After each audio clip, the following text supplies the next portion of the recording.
একজন ছেলে সুইসাইড করার আগে স্ট্যাটাস দিয়েছে, তুমি রবকে বিশ্বাস করে বড় ভুল করেছি।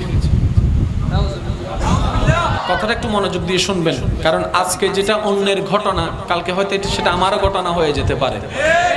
আমরা যেটা আজকে দেখছি নিউজের মধ্যে অমুক হত্যা হয়েছে, এই ঘটনাটা কালকে আপনার ঘরেও ঘটতে পারে।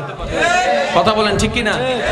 এবার শুনেন আমার কথা। ওই ভাইটা স্ট্যাটাস দিচ্ছে সুইসাইড করার আগে, আল্লাহ তোমাকে বিশ্বাস করে বড় ভুল করেছি, এত কান্না করলাম তোমার কাছে, তুমি কেন আমার চাওয়াটা দিলা না?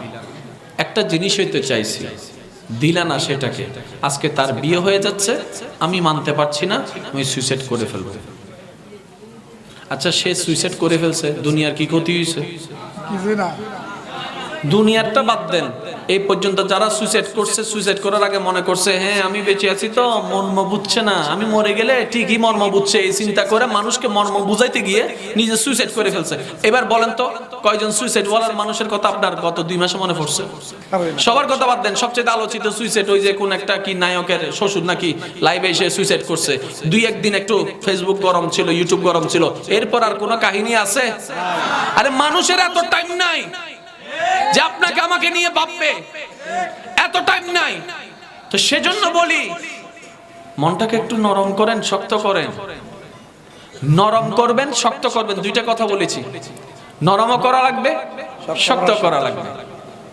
শয়তানের ব্যাপারে শক্ত, রবের সিদ্ধান্তের ব্যাপারে নরম।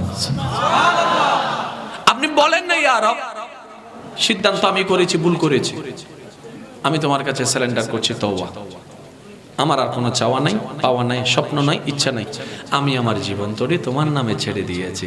তারপরে দেখেন না আপনার রব আপনার জীবন তরিকে কত সুন্দর সাজাই দিয়েছে। প্রত্যেকটা কিছুর একটা সিস্টেম আছে না নাই? আছে। জোরে বলেন আছে না নাই? আছে। এবার আপনারা, আমি আপনাদের যারা আওয়াজটা আছে আপনারা কিনা আওয়াজটা দিবেন। সাহাবায়ে কেরামও সংসার করেছে কি করে নাই? করেছে। তাবিঈনরা করেছে কি করে নাই? করেছে। আউলিয়া কেরামরা করেছে কি করে নাই? করেছে। আমরাও করছি কি করি না? করছি। আমাদের সংসার এত জামিলা কেন? ওদের সংসারে এত জামিলা ছিল না। একজন আল্লাহর প্রিয় বান্দা প্রায় অনেকটা বছর পরে বিয়ের আল্লাহ একটা সন্তান দান করেছেন। সন্তানটা পেয়ে রবের দরবারে সিজদায় পড়ে গেলেন, ইয়া রব, অনেক বড় নিয়ামত তুমি দান করেছো, যেটার যোগ্যতা আমাদের ভিতরে নাই। তো আগের যুগের মানুষ কিভাবে, আপনারা একটু জানেন যে ওনারা ব্যবসা করতে অনেক দূরে চলে যেতে লাগতো, আর দূরের পথগুলো হচ্ছে ওই আপনার ওট দিয়ে, ঘোড়া দিয়ে, অনেক দূরের পথ, যাইতে অনেক সময়, আসতে অনেক সময়। তার কাজে বেরিয়ে যাচ্ছেন, শুধু স্ত্রী আছে আর ওনার সন্তান আছে, আর কেউ। 6 মাস পরে ব্যবসা শেষ করে আসলেন, আর বাপ যখন আসে বাহির থেকে, তখন তার মনে চায় সন্তানের চেহারাটা একটু দেখি। তো বউকে বলছে, আমার সন্তান কোথায়, অনেকদিন তো দেখি না, কলিজার টুকরাকে আনো না। কাকে মুখাদ্দন খাওয়া দাওয়া করেন? আচ্ছা খাওয়া দাওয়া করলো, এখন আনো না।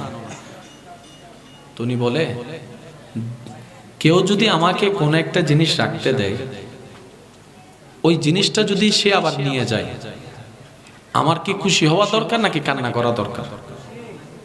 তখন উনি বললেন, যার জিনিস রাখতে দিছে তোমাকে, সে আবার নিয়ে গেছে, তোমার কান্না করার তো দরকার নেই। ঠিক আছে? কয় হ্যাঁ, আল্লাহ আমাদেরকে একটা সন্তান দিয়েছিলেন,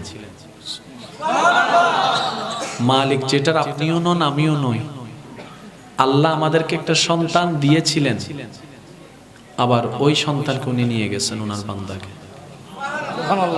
বউয়ের এই কথা শুনে উনি স্তব্ধ হয়ে গেলেন। কেমন স্বামী, কেমন বউ। হযরত ইব্রাহিম আলাইহিস সালাম যখন আল্লাহর হুকুমে